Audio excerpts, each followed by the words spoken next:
Akala mo tapos na ang halalan? Akala mo ligtas ka na dahil may bagong kapitana? Sa Barangay Takip Silim, ang tunay na laban hindi sa balota nagtatapos. Makinig sa pagpapatuloy ng kwento, aswang sa halalan pagkatapos ng botohan. Hello po! Welcome to DJO Horror Stories. Isa na namang kwento ng katatakutan, katatawanan, kilig at aral. Paalala lamang po na ang kwentong inyong maririnig ay pawang kathang isip lamang at ginawa upang magbigay aliw sa mga nakikinig. Huwag din pong kalimutang i-follow ang aming mga channels. Sana po ay maaliw kayo sa ating kwento. Kala ng lahat, tapos na ang dilubyo.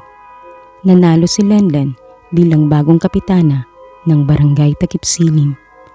Pero ang hindi alam ng mga tao, ang totoong laban, nagsisimula pa lang.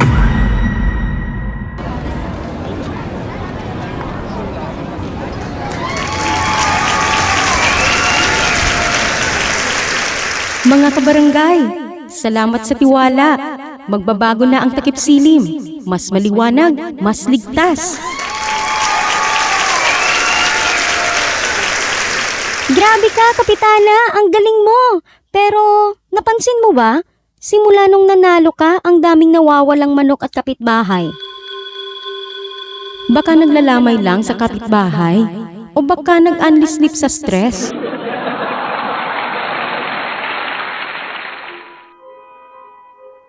Pero kahit si Lenlen ay may kinikim-kim.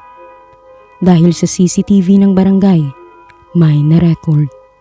Isang anino, may pakpak, may mata na parang naglalaway.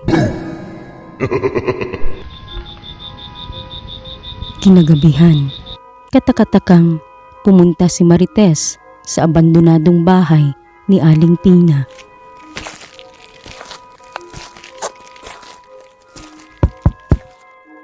Aling Pina, buhay ka pa ba dyan?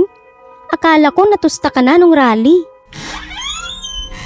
Ang kapangyarihan, hindi nawawala. Binabalikan lang.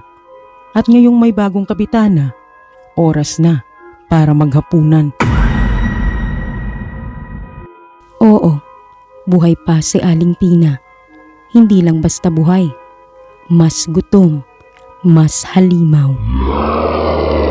Nung gabing yun, si Lenlen ay nag-iikot naman sa palengke upang mag-inspeksyon.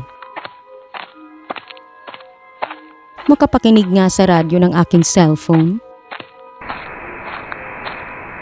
At nananawagan ang bagong kapitana sa katahimikan ng barangay. Psst! Psst! Kapitana, gutom pa ako. Pwede bang isa ka pa? Ay Pina? Akala ko na-expose ng kasamaan mo. Hindi mo alam, Day. Lahat ng boto may kaakibat na sumpa.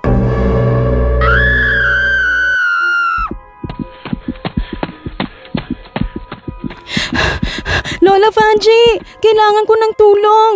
Nabubuhay ang aswang. Oh, anak! Nako, hindi lang isa ang aswang sa Takip Silim. At may mas malala pa. At doon natuklasan ni Lenlen ang totoo. Hindi lang pala si Aling Pina ang halimaw. May mas matindi pa. At isa sa kanila. Mas malapit sa kanya kesa sa akala niya. Marites! Sigurado ka bang hindi mo kinakausap si Aling Pina? Ako? Hindi ko siya kinakausap. Kami ang nag-uusap.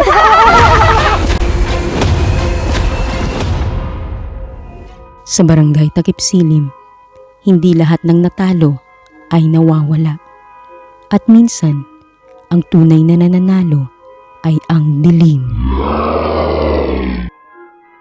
Ang boto ay desisyon, pero sa Barangay Takip Silim, ang bawat boto ay paanyaya. At kapag ang dilim na ang namuno, wala nang kwenta ang selyo ng COMELEC. At dyan po nagtatapos ang Aswang sa Halalan Part 2. Sa mundo ng politika, hindi lahat ng mukhang mabait ay malinis. At hindi lahat ng natalo ay wala ng kapangyarihan. Ang boto ay sagrado. Pero minsan, nagiging daan ito sa kapahamakan kapag hindi natin pinag-isipan. Kaya sa susunod na halalan, tandaan mo, mas nakakatakot ang mga halimaw na tao kesa sa mga halimaw sa kwento. At dyan nagtatapos ang isa na namang kwento sa DJO Horror Stories. Sana'y napaisip ka, kinilabutan, o kahit papaano naaliw.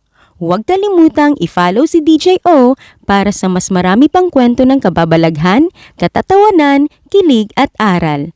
Hanggang sa muli mga ka-DJO, tandaan, sa bawat kwento may nakatagong multo. Kita-kits sa susunod na episode.